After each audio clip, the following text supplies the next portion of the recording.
Madiambal ñu ñëw ci volet économique bi le rapport d'exécution ba Sénégal nag dañuy jékki-jékki xewal rapport d'exécution budgétaire bi gars yi doon kaas fan yi yëpp ministère des finances génne na ko lundi 23 conformément à son engagement. mais ma dama ne ñi bu ñu yëgoon sax bañ a génne rapport bi ndax rapport bi dafa gën a alimenter li nga xam ne moom mooy la polémique ñu ngi pointer du doigt les charges salariales, les acquisitions de biens et de services, la faiblesse du niveau de l'enveloppe allouée aux investissements. Pape Malick Ndour nous sort une moins-value de 40 milliards ak l'augmentation de la dette publique. Alors, pourquoi toutes ces supputations-là autour de ce rapport? bi nga waxee rapport dama xaw a reetaan yu titre la sax quoi. ñoom seen musiba mooy tudd rapport bu mën di doon rek ak mu tudd rek bu ñu ko waxee rek mu indi coow ñoom rapport mooy seen problème moom. pour dikk ci rapport bi nga wax ni rapport d'exécution budgétaire wax dëgg yàlla waroon nañ ko génne depuis dernier trimestre bi waroon nañ ko génne fin décembre janvier premier trimestre ñu génne woon ko fin mars mooy courant avril boobu ba léegi nit ñaa ngi koy laaj di ko laaj mosuñu ko nangoo génne ba ñu génne ko comme ni nga ko waxee lundi 23 kon semaine bi ci topp nii lundi prochain war nañoo génne rapport deuxième trimestre bi ci yoon bu ñu liggéeyee. muy avril mai juin mais ñoom toujours rapport bu ñu war a génne dañuy tardé. gis nga rapport bi ñu fi wax rapport Cour des comptes boobu évaluation de la situation financière du pays ba Cour des comptes indi coow li 3 mois lañ ko doon def 6 mois lañ ko mujj def loolu moom war nañoo góorgóorlu ba tamit bay respecté délai yi parce que délai yooyu du ay délai yu nit ñi teg nii loi bi moo ko taral am réew boo koy doxal da koy teg ci yoon te loi yooyu c'est des lois communautaires fixées par l'UEMOA kon dañu sàmmoon teg loolu maintenant pour dikk ci rapport bi nañ ciy waxtaan rapport bi bi ma ko gisee ci laa nangu ni que am explication yéex a génn bi sawaru ñoon ci génne ko c'est-à-dire parce que rapport dafa wane lu bari xam nga loolu la rapport bu jëkk a wane moo di d'abord dañ doon wax transparence mais rapport bu gën a opaque bii musta am lañ ci waroon leeral lépp non mais mooy amul benn transparence xam nga lan moo tax xam nga da nga fi wax léegi ay plus-value de recette ak moins-value de recette ma jox la ci benn exemple tey rapport bi di nga ko lire ba lire doo xam bu ñu nee recettes yi yokk na xam nga dañuy wax ne recette yokk na ni recette fiscale yi yokk nañu am déet loolu la ñu wax ni yokk na de 91 millions nu mu yokkee duñ la ko wax de duñ la ni impôt lii la ci indi douane lii la ci indi fii lii la ci indi dañ li ko jox la benn chiffre global loolu di benn di nga lire rapport bi doo gis sax xaalis bi ñu levé ci marché financier UEMOA yi doo ko ci gis traçabilité xaalis bi doo ko ci gis kon loolu kon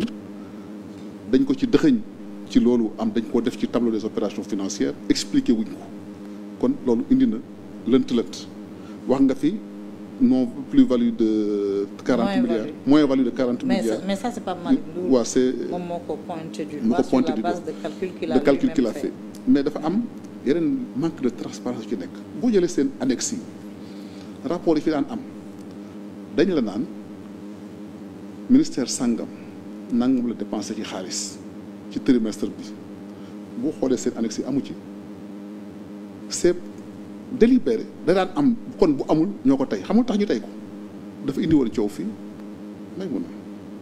fàttalikul juin 2012 damaa ñëw fii sa émission dafa am ay booru 22 juin 2024 ma pointé fi 12 milliards yu premier ministre consommé woon ci budget gars yi di weddeeg di lay tey trimestre bi boo demee doo gis premier ministre lu mu consommé dañu la il a consommé 3,21%, mais duñu la wax ni xaalis bi temps la toll te dañ daan wax le montant en chiffres et le montant en pourcentage bi yoon dañoo leb. D'ailleurs sur les tableaux yi nekku ci sur les tableaux de la situation d'exécution du budget général à la fin du premier trimestre 2025 bu ñu la waxee recette fiscale 4359 dañ lay jox pourcentage bi taux d'exécution bi en pourcentage. mais xam nga loolu manque de transparence boobu da ci dem ba nga xamee ne tey dafa am la nga xam ne dafa am ci seen montant yooyu loolu ñuy wax naan recette fiscale yi xam nga léeg-léeg xëy na lu profane nañ mën nañ ko nax mais boo xawee gëstu mbir mi tuuti wala yàgg ci rek di nga xam fan la ali kalañ ci nekk recette fiscale gestion yi passé recette tout début d'année muy janvier dañ ko daan comptabiliser ci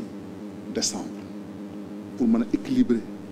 les comptes bañ a di gérer déficit. déficit c'est pas normal. non kii la woon non tous les pays au monde. non non tudd njuuj njaaj la woon. ñëpp ko doon def. amul woon sincérité budgétaire c'est même pas le mois de janvier. bu njëkk ba dañ daan jël janvier février mars. non non dugal ko comptabiliser janvier février mars comptabiliser ko mars. c'est les premières semaines c'est les premières semaines de janvier que les gens mettaient. c'est les premières semaines de janvier que les gens mettaient c'était une pratique bu ñu doon def France daf koy def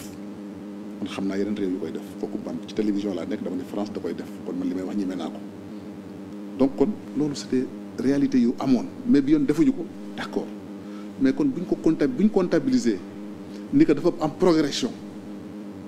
est-ce que kon progression boobu am na par rapport ak les gestions précédentes donc tout ça c'est des questions qu'on peut se poser mais li wér te wóor moo di tey bu ñu dikkee ci seen rapport bi da nga ko fi wax ay points li ma gën a frappé ci rapport moo di dañ ni zéro investissement. mais depuis l'année dernière balaa ngay dem. le taux de recouvrement fiscal dafay yokk chaque mois de.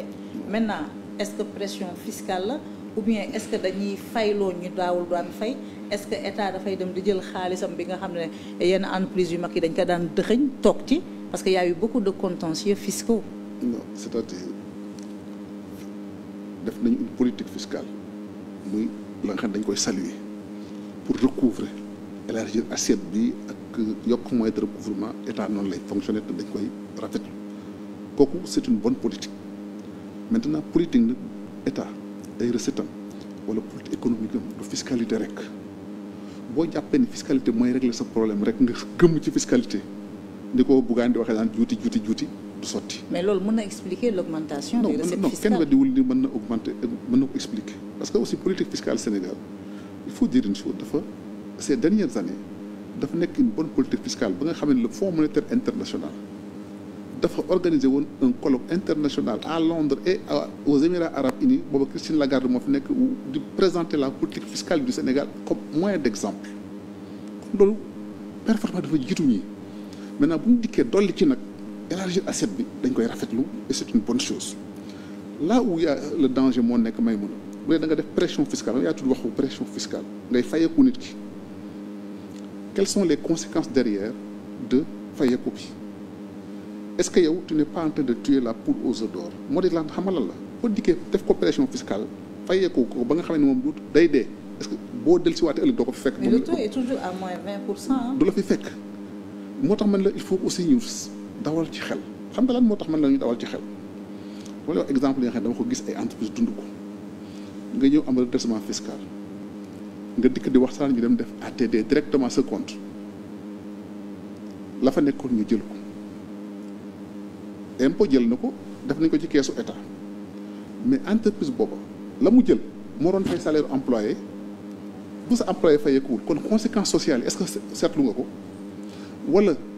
entreprise boobu xëy na la nga jël moo doon matière première wala moo nekkoon fond de roulement kon day taxaw wala mu biime kon tey boo dikkaatee ëllëg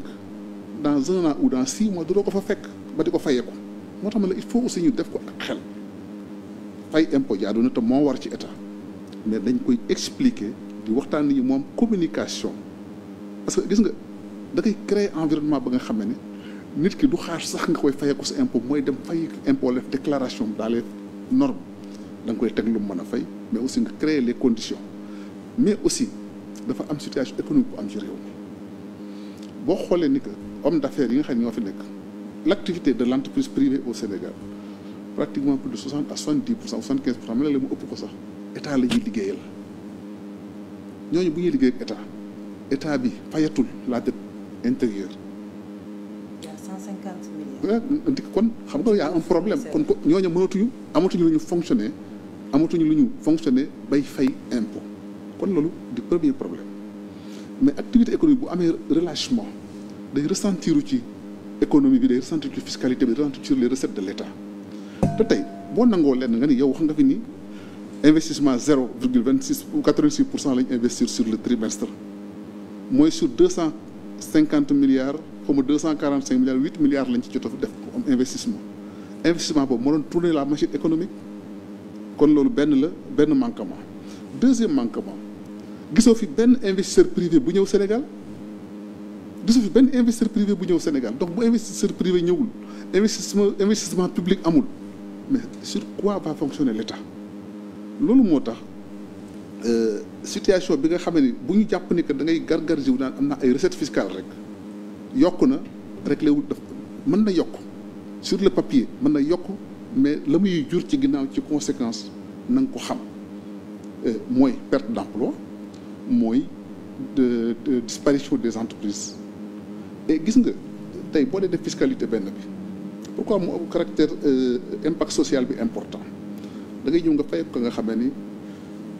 da ko def redressement fiscal dafa amoon ay luyaas yu mu amoon yoon encaissé fayu ci woon nga ñëw dikk dal ci koom benn yoon dóor ko un coup la mu yoroon mu jox la ko